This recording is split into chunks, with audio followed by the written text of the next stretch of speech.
November 7th, 2025.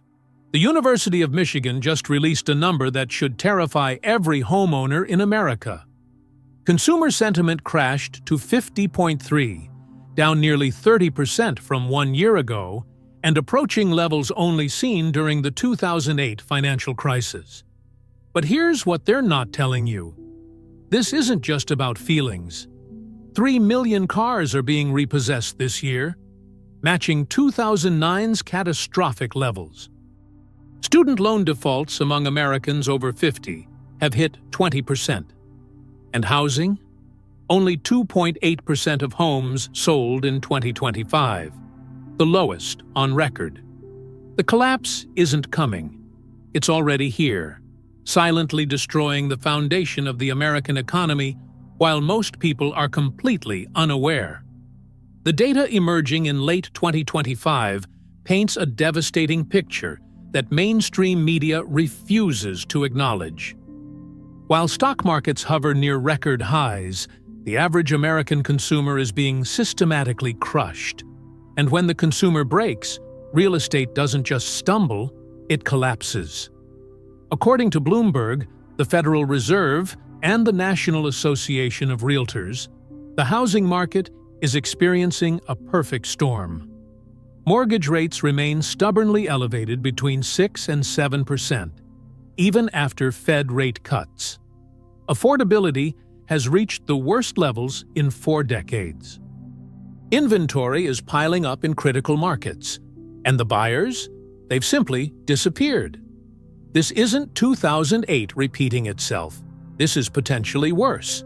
Because unlike 2008, this crisis is being driven by fundamental affordability destruction, not just subprime lending. The entire foundation of the American housing market has been obliterated. If you want to stay ahead of this collapse and understand exactly what's happening in real time, hit that subscribe button right now and follow Housing Intel. We're decoding the data that mainstream media won't touch. Let's start with the most alarming statistic. 69.2% of Americans are now living paycheck to paycheck. Not struggling financially, actively unable to survive one missed paycheck. That consumer sentiment number, 50.3, represents a 6.2% drop just from October to November 2025. According to the University of Michigan, this decline was widespread across age, income, and political affiliation. The only group seeing improvement? The top tier of stock market investors. Everyone else is drowning. Why does this matter for housing? Because housing is the ultimate discretionary purchase. When consumer confidence craters, major purchases stop instantly. People delay, they wait, they fear what's coming next. And in real estate, that fear becomes a self-fulfilling prophecy. Current personal finances dropped 17% in November alone. Year-ahead expected business conditions fell 11%. These aren't mild concerns. These are consumers signaling they see disaster ahead. Historically, when consumer expectations turn this negative, recession follows within 6 to 12 months. Now let's talk about renters, because they represent the pool of potential homebuyers. And that pool is being poisoned. In states like Florida, renters are spending over 50% of their household income just on rent. Florida added 195,000 renter households from 2019 to 2023, pushing median rent up by $500 per month. But the reality is far worse. Many landlords report raising rents by 50% or more as their costs for insurance, property taxes, and maintenance exploded.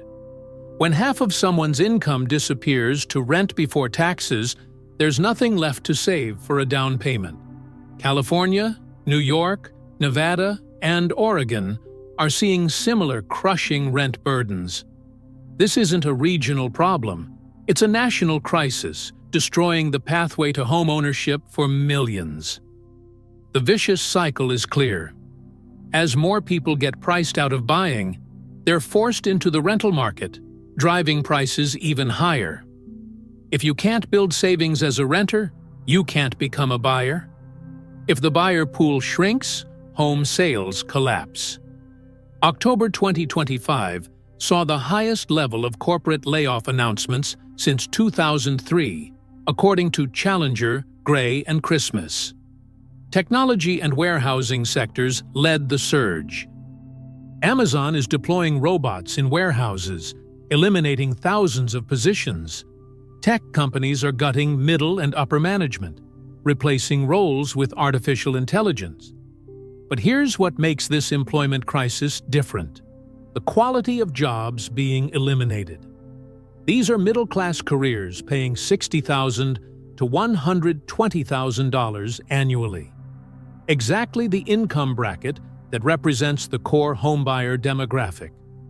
When someone loses a $90,000 tech job and can only find work paying $45,000, they don't just delay buying a home.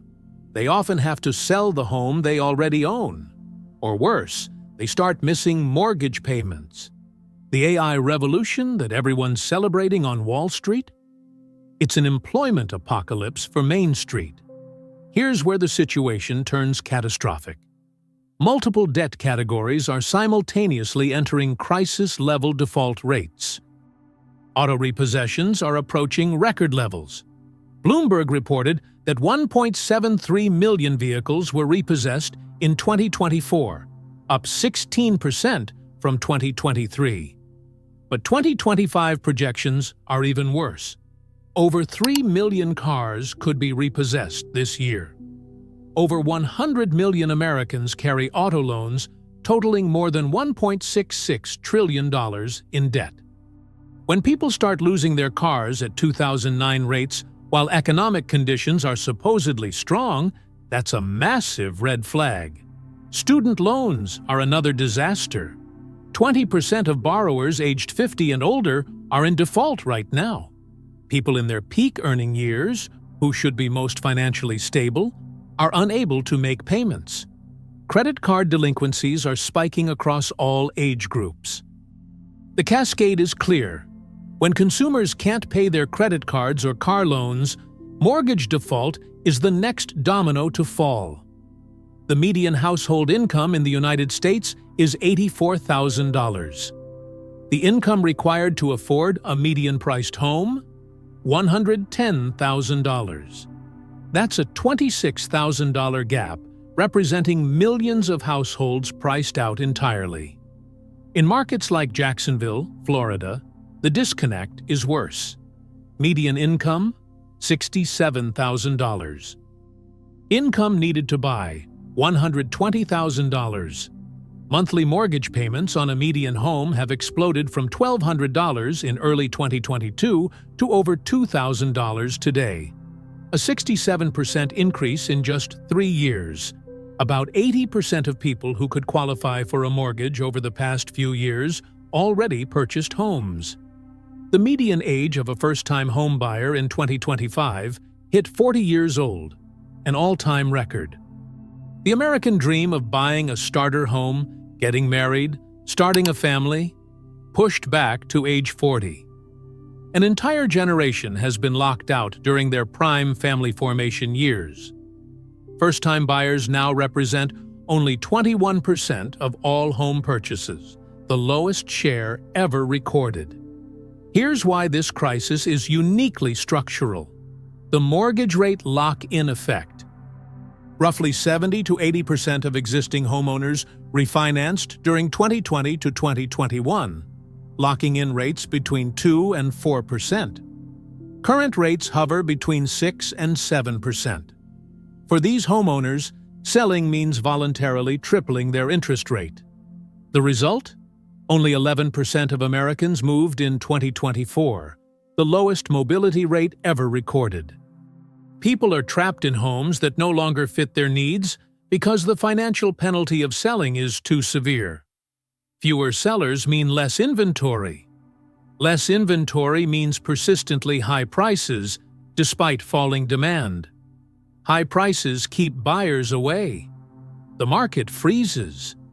Existing home sales have collapsed to levels comparable to the 2008 financial crisis, roughly 4 million sales annually compared to 6 to 7 million in normal years.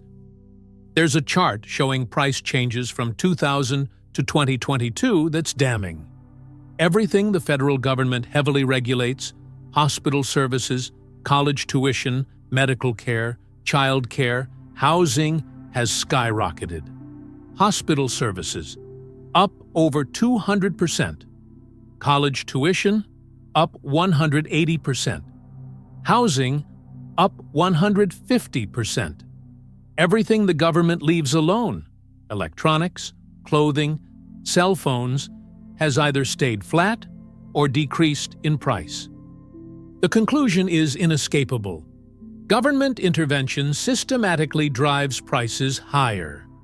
Now, in late 2025, with the market already at breaking point, the government is loosening underwriting standards by removing minimum credit score requirements. This is exactly what happened before 2008, making it easier to qualify for mortgages at the peak of an overvalued market. These loosened standards won't help struggling families. They'll trap another generation in unaffordable mortgages that lead to foreclosure when recession hits. Not all markets are experiencing this collapse at the same rate. The South, Florida, Texas, Arizona, parts of Colorado is already deep in correction. Florida is showing negative home price growth and negative rent growth simultaneously. Some Florida markets have seen year-over-year price drops approaching 5 to 10% from peak values. The Northeast and Midwest are holding up better for now, but analysts expect Q2 and Q3 of 2026 to bring the pain northward. The South got hit first because it experienced the most extreme speculation and overbuilding during 2020 to 2022. Texas is seeing massive inventory accumulation. Builders overshot demand dramatically and are now slashing prices. Commercial real estate adds another layer of systemic risk. Office delinquency rates have reached the highest levels since the Great Financial Crisis. C-class multifamily properties are seeing rents decline while operating costs rise. The commercial real estate crisis represents hundreds of billions in potential losses for regional banks, pension funds, and insurance companies. So what does this mean for home prices? Analysts are projecting a 31 to 42% decline from the peak that occurred in October 2022. The decline won't happen overnight. It's already underway, grinding down at approximately 0.7% per month in the hardest-hit markets. At that pace, the full correction will play out over 3 to 4 years, bottoming sometime in late 2027 or early 2028. Different markets will experience different magnitudes. Florida, Texas, and Arizona could see the full 40 to 50% correction. Coastal California might see 20 to 30% declines. Midwest markets might see 5 to 15% corrections. For buyers, this creates a dangerous temptation to time the bottom. What matters more is buying when prices align with fundamentals and when your income can comfortably support the payment. For sellers, if you need to sell, sell now. Waiting for a recovery that might not come for 5 to 7 years is a gamble most can't afford. The wild card is the stock market. As of late 2025, stocks and crypto remain near record highs. This wealth effect is arguably the last thing propping up the high end of the housing market. Cash buyers who've made fortunes in tech stocks feel comfortable deploying gains into real estate. But if the stock market rolls over, if we see a 20 to 30% correction in equities, that confidence will evaporate instantly. The wealth effect will reverse, and high-end real estate will crater. There's a strong argument that the stock market is currently in a bubble, divorced from fundamentals. If that bubble pops, the housing crisis accelerates dramatically. The collapse has quietly begun. Consumer sentiment at crisis levels. Auto repossessions matching the Great Recession. Student loan defaults exploding. Employment deteriorating. Affordability destroyed. Markets freezing. Prices falling. This isn't theory. This is current reality, happening right now, city by city, family by family. The question isn't whether the housing market can survive this. The question is how bad the collapse will be and how long it will last. But what you can control is your own preparation. Understanding these trends, recognizing the risk, and making informed decisions based on data rather than hope or fear.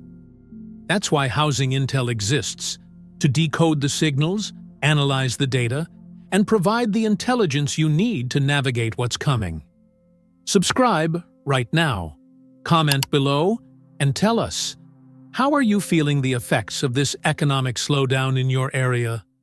Are you seeing prices drop? Are you struggling with affordability? Are you worried about your job security? The more we share real experiences from different markets, the clearer the picture becomes. In a crisis like this, clarity is power. The mainstream media will keep telling you everything is fine until it's too late. We won't. Follow Housing Intel. Stay informed. Stay ahead. Because the collapse has quietly begun, and what you do next will determine whether you become a victim of this crisis or one of the few who navigate it successfully.